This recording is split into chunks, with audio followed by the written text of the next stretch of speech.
This time, we will introduce Silfa Langris, Lloyd's tutor and maid, who was once an A-class adventurer feared as the Silver Sword Princess. A woman with an attractive body and a sense of humor. She is head over heels in love with her master, Lloyd. We will explain the following in order. Silfa's profile. Silfa's past, law, Silfa's fighting power. I will explain these one by one. There is a survey. As for Silfa's profile, it's not written on the official website. If you know, please let me know, but my guess is that she's around 20 years old. She's 165 centimeters tall. From top to bottom, she's 908595. Her father is the commander of the Saloon Knights. Her mother was an adventurer. Her father also seems to be very strong. If you have any other information, please let me know in the comments. What kind of past did Silfa have before she met Lloyd? Here is some interesting information. In other words, 3 years have passed since she met Lloyd. So, what kind of woman was she 3 years ago? Let's find out. At this time, Silfa had defeated the Lord of the Forest. Then, her father said something that caught her attention. At this time, he didn't wait until she was 16, so she must have been at least 15 years old. Let's assume she was 15 years old. Wow!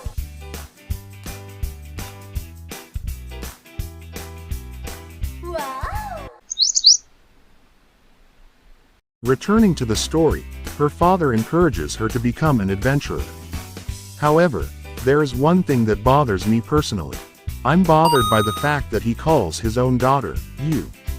Afterwards, he questions her about the meaning of swinging the sword, but even here, what he says feels odd. That's the kind of character she is, and it may be a habit, but here he calls her by her name. Sorry for the unnecessary addition. Silfa has come to the Adventurers Guild. Seeking new encounters, he joins the guild. But he runs into trouble. Silfa is fully armed to defeat the representative adventurer. His opponent and the spectators are scared. Even so, Silfa guesses that he will have a hard time, but the match begins early. A blow from Silfa. The spectators' faces look like this due to the wind pressure. The opponent is in tatters. The spectators retreat. Silfa laments. Is there no one who can satisfy her? No one more attractive than a sword. After that, you form a party with other adventurers and take on a quest. Along the way, you are attacked by bandits, a familiar face. A new enemy ally comes to your aid. This guy, familiar. He hits you with an incredibly powerful kick. He's so strong it's laughable. After that, somehow they make peace. There is a terrible monster in the castle. There is a terrible monster. But it attacks with a furious force. Please watch for a moment.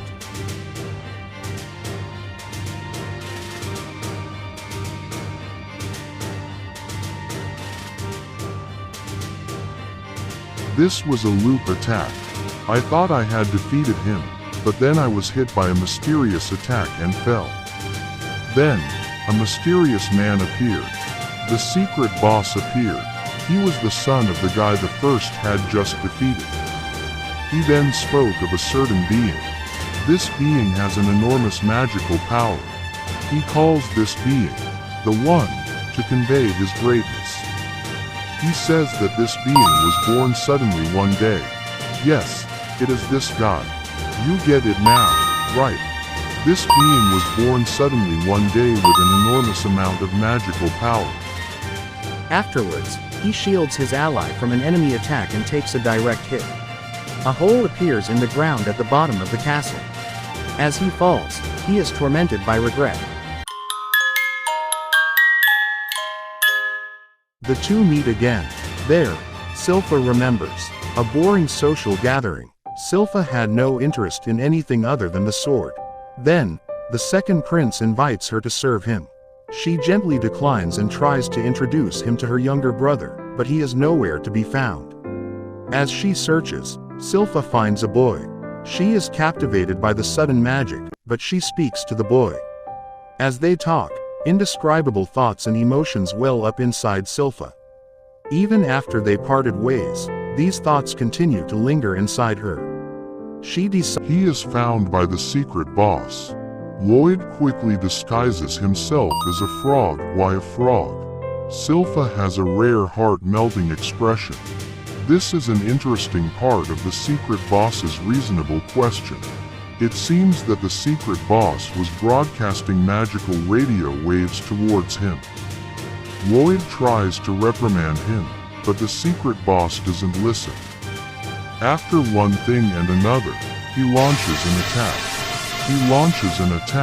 But it's the usual Cheatroid magic. It's incredibly powerful. The secret boss is crazy. Really crazy. He gets beaten up while practicing magic. And then he disappears. After that, Lloyd leaves, leaving a huge mess. But Lloyd's maiden heart wouldn't stay silent. Soshite ideographic comma. Shirufa ideographic comma. Her companions are also worried, and have this expression. And after receiving an invitation from the second prince, Silfa becomes a maid. Then, with a little regret and gratitude to the second prince, she goes to meet Lloyd. She is immediately overcome with tension. This is serious. If the second prince opens the door without caring, Silfa will be in trouble. Nevertheless, once she meets him, she is drawn to Lloyd. Each time they talk, she is charmed by his humanity, and she decides to support him.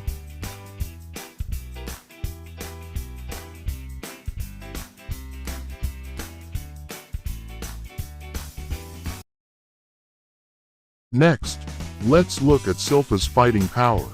As a former adventurer, she is strong by default. Personally, I would like to see her fight against a master swordsman or the strongest female knight. Because of this, Silfa also fights against demons. When she loses her temper, she is scary. Especially when it comes to Lloyd, she is scary. Even in battle, she does not lose her temper, but just goes straight ahead and defeats her enemies with her specialty, Langris-style swordsmanship.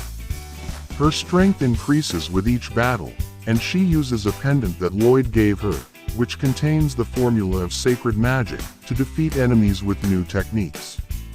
The sharpness of her techniques increases with each battle, becoming more elegant and vivid. I would like to see her fight against a master swordsman or the strongest female knight.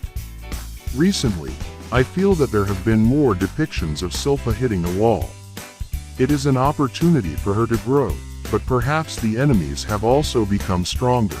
The enemy's techniques are strong, and his own strength alone is not enough. At that time, he gets a magic sword from a weapon shop. Wow, this is its size. It's a great sword that makes you feel like it. It is said that if you can swing it, it is the strongest sword, but it is heavy and few people can handle it, so it has been called junk. But Silfa can handle it.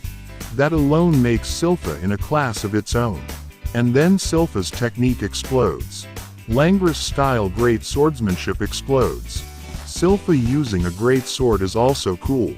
What did you think? This time, we focused on Silfa. He is a very good character with a great sword and a strong love for his master, isn't he? Recently, the Stampede arc has started and it's getting more and more interesting. Strong characters appear every episode like a raging wave, and I can't take my eyes off it. One thing that surprised me in particular was Silfa's father. The father of the Knight Commander who was called the Sword Saint of Saloum has gone missing. As expected, everyone is unable to hide their agitation and is even more confused by the difference in military strength, but then Lloyd appears. He uses his magic to create an insane amount of soldiers.